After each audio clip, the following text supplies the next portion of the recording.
On Compton, these developments would, in time, make St. Lucians masters of their own destiny. But one thing was missing. To be able to chart out for themselves their own courses of development, the people of this country had to be independent. Up until 1978, St. Lucia could legally control only its internal affairs, while Britain remained responsible for external affairs and defense. Agriculture and tourism continued to sustain the island's economy, but these economic activities were tied to the external affairs of the island, which Britain controlled. Premier John Compton was determined to give control of St. Lucia to St. Lucians, and in 1978 he led the island on the crusade towards independence. While the government was preparing the people for their new status, the opposition Saint Lucia Labour Party, led by Alan Louisy, held public demonstrations in Vieux-Fort and the city of Castries against the granting of independence to St. Lucia by the British government. Another part of the preparations for independence was several rounds of constitutional talks in London, which were attended by the government, led by Premier John Compton, and the opposition, led by Alan Louisy. In London, the Minister of State in the Ministry of Foreign Affairs, Ted Rowlands, welcomed Mr. Compton and Mr. Louisy, George Odlum and Peter Josie. This meeting was held at Marlborough House. The government team also included Parry Husbands, Dr. Claudius Thomas and Henry Girodi. The SLP's team included George Odlum, Evans Cauldron and Peter Josie. The British government's team was led by Ted Rowlands. And at the end of the talks, Premier Compton expressed the wish that the difference between government and the opposition would be resolved.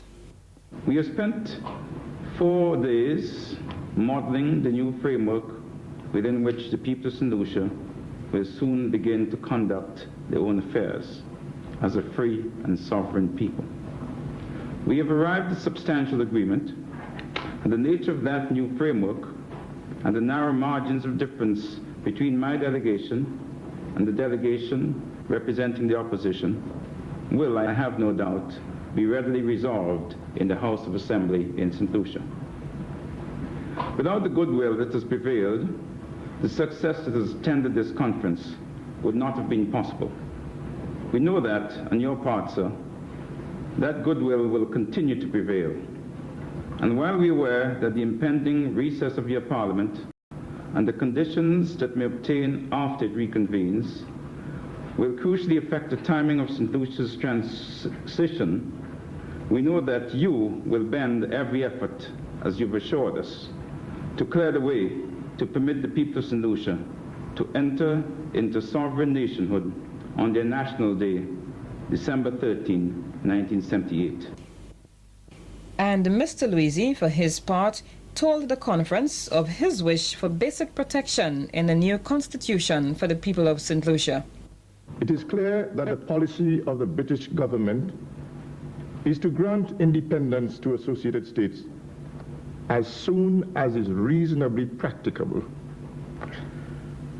But even in achieving desirable goals, it is vital that the method of achieving these goals are plausible, legitimate, and that guiding principles are adhered to. In the course of the conference, my delegation has insisted on some basic provisions for the protection of the people. Some were accepted, but others were rejected. We will then endeavor, however, to draw such provisions to the attention of the people of St. Lucia in the months that lie ahead.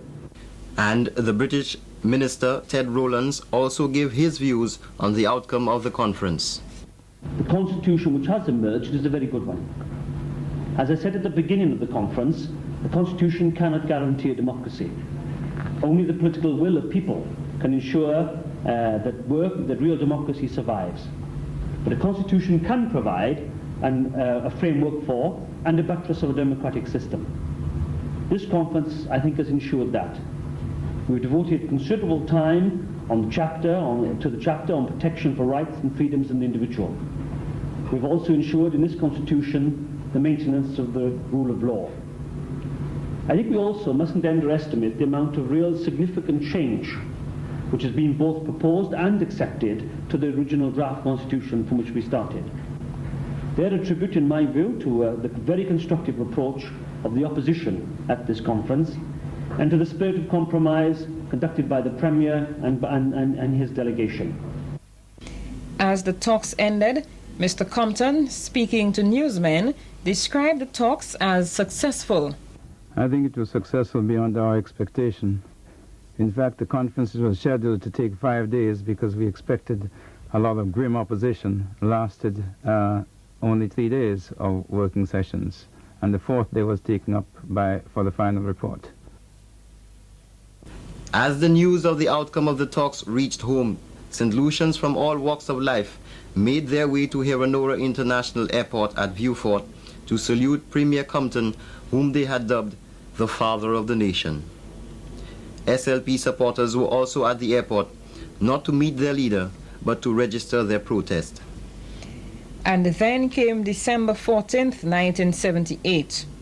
The news out of London that day was that the House of Lords had passed the St. Lucia Termination of Association Order, thus paving the way for an independent St. Lucia on February 22nd, 1979. Here is Alva Clark in London with the good news. The House of Lords approved the draft order of the St. Lucia Termination of Association, and in a short half-hour debate, all the Lords wished St. Lucia well in the independence in February.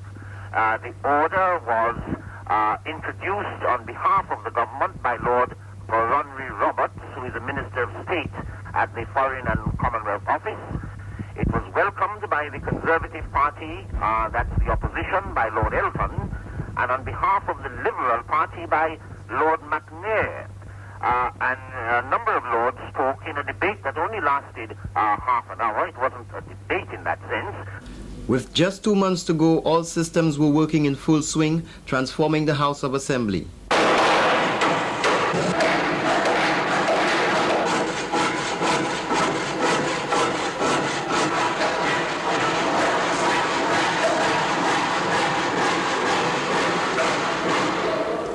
And the city of Castries took on a new London-like look.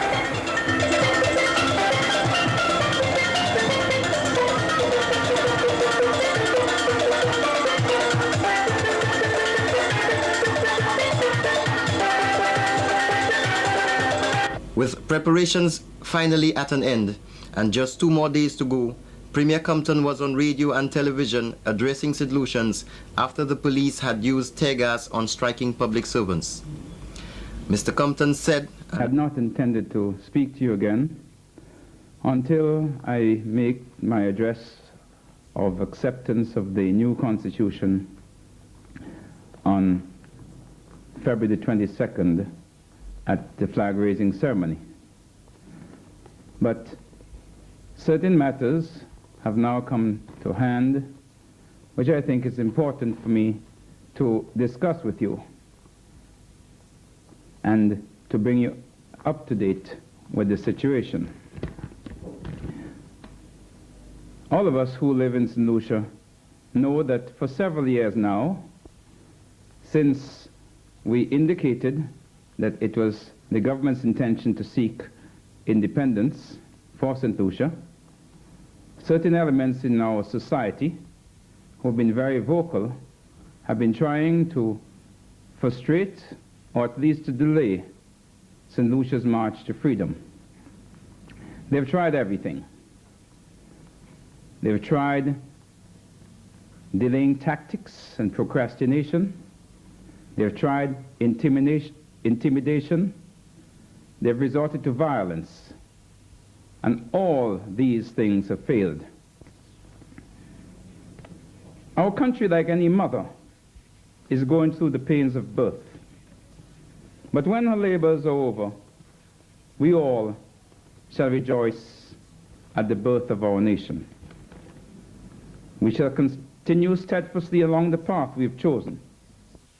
Soon after this address, it was over to VG Airport to welcome to St. Lucia Her Royal Highness Princess Alexandra, Her Majesty the Queen's representative at our independence celebrations.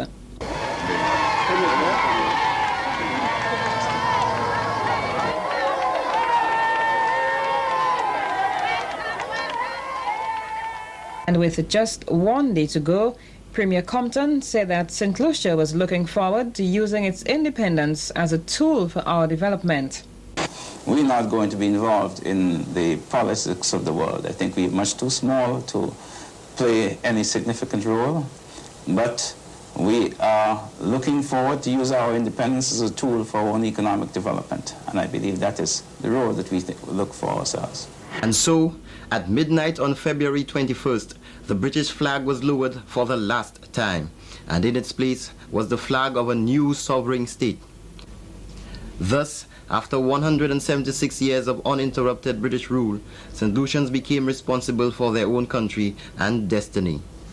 On February 22nd, 1979, the island's first Prime Minister, John Compton, took the oath of office, along with Mrs. Geraldine Rock, the First Lady Cabinet Minister, and Mr. Parry Husbands, the first Attorney General to be appointed. Mr. Vincent Flosac was sworn in as the first President of the Senate. I, Vincent Frederick Flosac, do swear that I will be faithful and bear true allegiance to Her Majesty, Queen Elizabeth II, her heirs and successors, according to law. So help me God. With the celebrations of independence now over, St. Lucians began to prepare for general elections.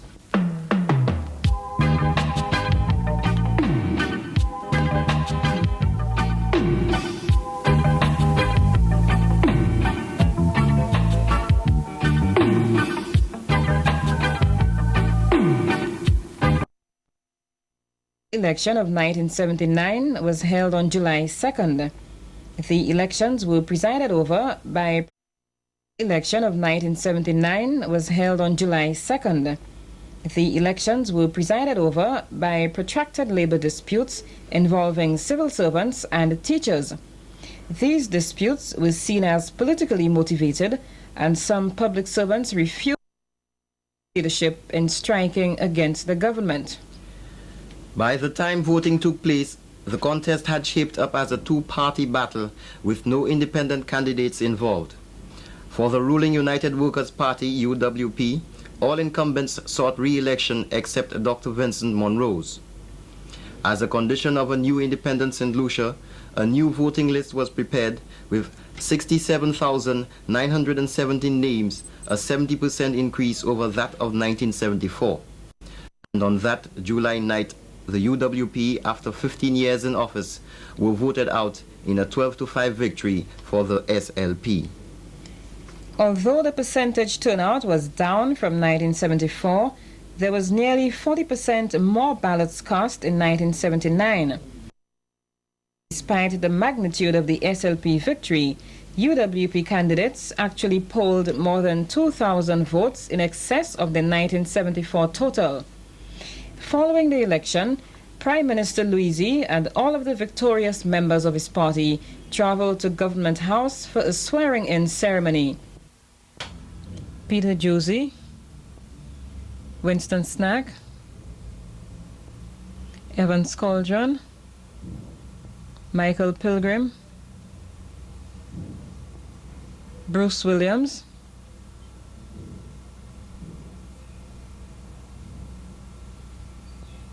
John Odlum, Kenneth Foster, Remy Lesmore, Gregor Mason. Not long after this, Mr. Luisi was asking Governor General Sir Alan Lewis to leave Government House, and one-time Secretary of the SLP, Boswell Williams, was appointed Governor General. The leadership struggle within the government began. This struggle was as a result of an agreement which would install Alan Luisi as Prime Minister with the understanding that he would retire as Prime Minister by a specific date, handing over the office to George Odlum. But when the agreed upon time for the transfer of power arrived, Luisi hedged and intra-party battle began. Mr. Luisi resigned, and Mr. Winston Snack, who was a member of Luisi's cabinet and had himself resigned as Attorney General, replaced Luisi as Prime Minister. This move led to the departure of the two Odlums and Mikey Pilgrim from the cabinet. Peter Josie then became Mr. Snack's deputy. This new move did not last, and the Snack-led government collapsed with his resignation in January of 1982. The Honourable John Compton, the Honourable George Odlum,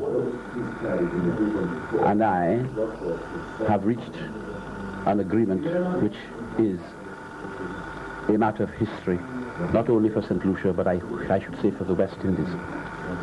We have agreed to have a national government, a government of national unity. And elections will be held not later than the 31st of July, 1982, this year, that is to say. And I will, in the interest of the country, in the interest and benefit of the people of St. Lucia, having regard to the various crises we've been through within the last 2 years, I have decided to step down as Prime Minister, and it is agreed by my colleagues, and we must refer to them now as colleagues because we are working together as one. It is agreed by my colleagues that I will have the right to nominate 4 persons, 4 seats in the cabinet. Mr. Odlum will have the right to nominate 1 person. Mr. Compton will have the right to nominate 3 persons. And Mr. Mikey Pilgrim, who Mr. Odlum has identified as his nominee, will be the Prime Minister. Mr. Michael Pilgrim, the new interim Prime Minister, headed the interim government, and fresh general elections were held in May of 1982. For the first time, St. Lucia had 3 parties to choose from, each with a full slate of candidates. The result was a resounding victory for the UWP, which won 56% of the votes and 14 seats in the House of Assembly. 2 went to the Labour Party, SLP, and 1 to the PLP. During the elections campaign, Clarence Rambali, who was Speaker in the House of Assembly during the SLP administration, ran on a UWP ticket to beat George Odlum.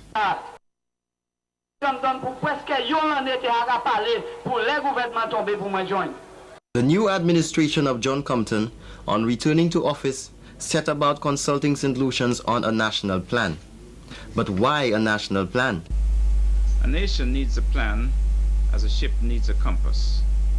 We want to know where we are at any point in time, where we want to go, and how we shall get there. As a nation, we need to know what we have, what the tools available for us in the employment for our development. What are our present resources? What are the prospects of supplementing these resources? And how best we shall employ these resources to obtain the maximum benefit, to give our people a better and fuller life. In short, an inventory of our resources tells us where we are at any point in time. Thus, we need to decide, not merely as a government, but as a people, where we want to go, what direction our nation should take to achieve the goals we have set before us, what resources we should employ in every sector of the economy to achieve these goals. For instance, if we want to get to Vierfort, we should decide whether we want to take the road via Soufrière or the road via Dennery. Similarly, if we want to achieve the maximum economic growth, we must first know how much money we have and how much we would allocate, for instance, to agriculture, to education, to tourism, to industry. In this day and age, this age of science and technology, we must decide what direction we should guide our children. Should we develop the field of science and technology, Or should we continue as we've been doing in arts and general sciences? In agriculture, what are the markets available, and therefore what crops we should produce, and how best we should produce them, and in what area of St. Lucia can these crops be best produced?